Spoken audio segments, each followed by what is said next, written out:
Hey guys, Sammy here, Blue Feather Homestead.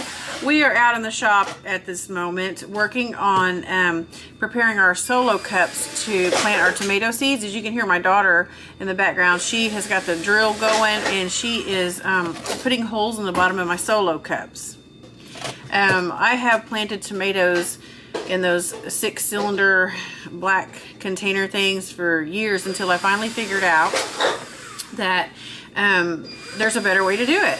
Tomatoes, when you plant them, you know, the stem will just grow all these roots out on the sides. Now, back in the day, I just get my little cylinder things and fill them full of potting soil, put the seeds in, stick them in my window, and they were just so wimpy, and I always wondered, why are they not growing? Why aren't they big and thick, you know, like they sell them at the store? What's the deal here? So anyway, I did a little research. I did a lot of research actually, and learned that the way I do it now is that I take red solo cups, don't have to be red, solo cup, and you put just probably about, you know, almost halfway full of dirt, and you'll fill that up with the dirt, and then you put your tomato seed in here, and then as it's growing, just like potatoes, kind of as the stem is growing, I just add more dirt to it as I go, and then the stems, I mean the roots will grow out on the sides, and so when it's time to plant it in your flower bed or your garden or whatever, they'll be so healthy, and then that way they can, you know, they'll be strong enough to withstand any shock from transplant. So anyway, we're doing this right now, but I will fill this up with dirt as I'm planting, and I'll show you how I do it. So these have all chitted. Got the roots, crazy roots going on here. So anyway, I'll get those planted too.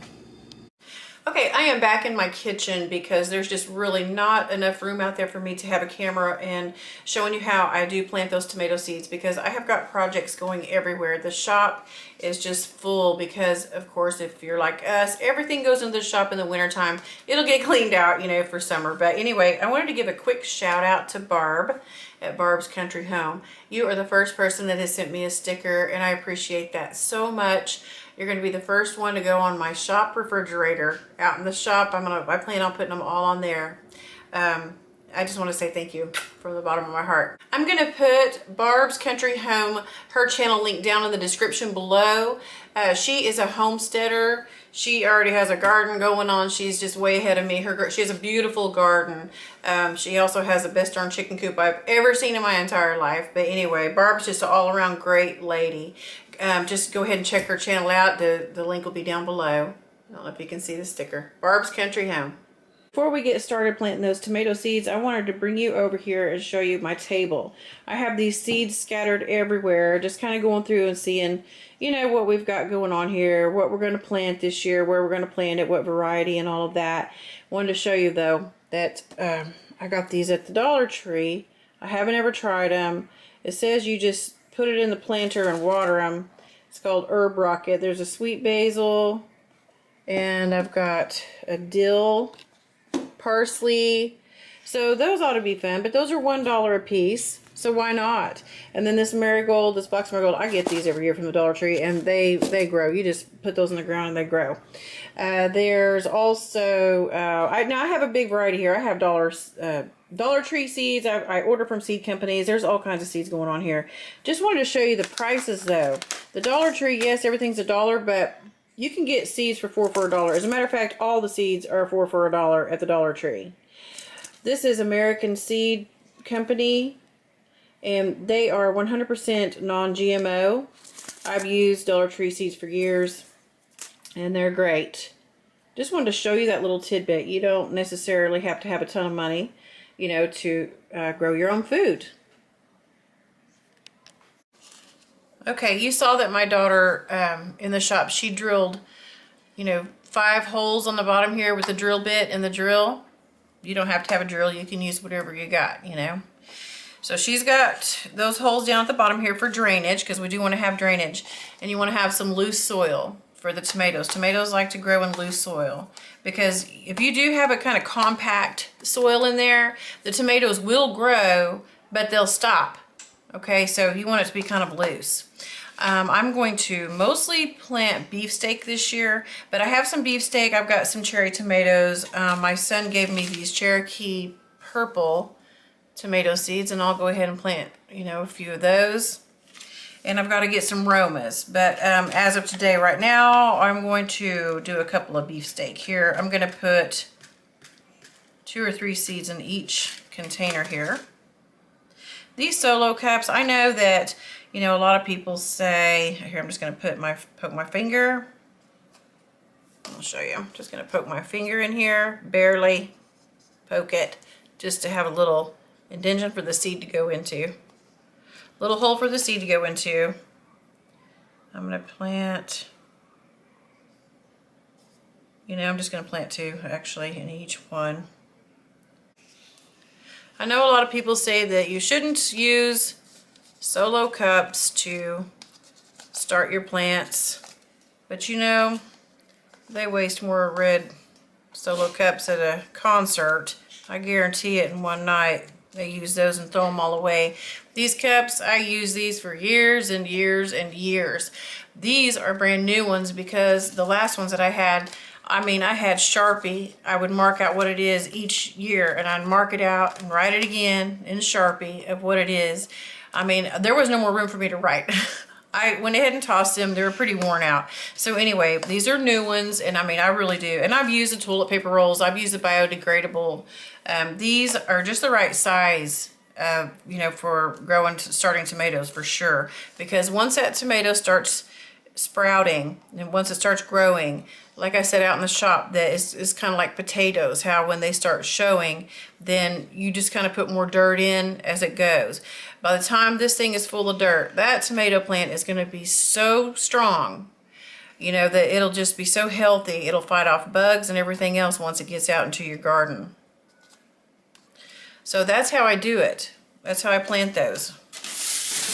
I have a tray here. I haven't filled those up yet, but I will off camera.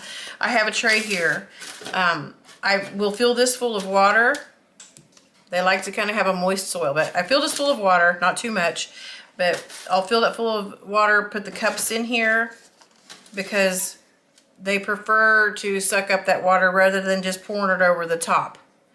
So that's how I do that. And then I'll just set these back down on my towel. I'll show you where I plant them. I put them in my front window.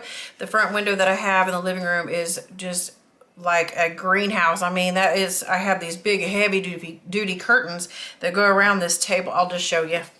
So this is my front window here. And I mean, it gets so much sun and my curtains are so heavy. And I shut this and it stays like that. I shut those curtains. And this just becomes like a little greenhouse. I mean, it really does. It stays very warm in here. So anyway, that's what we use. It looks like my daughter's already got hers going on here. She's got a Sharpie sitting here. She's got flowers.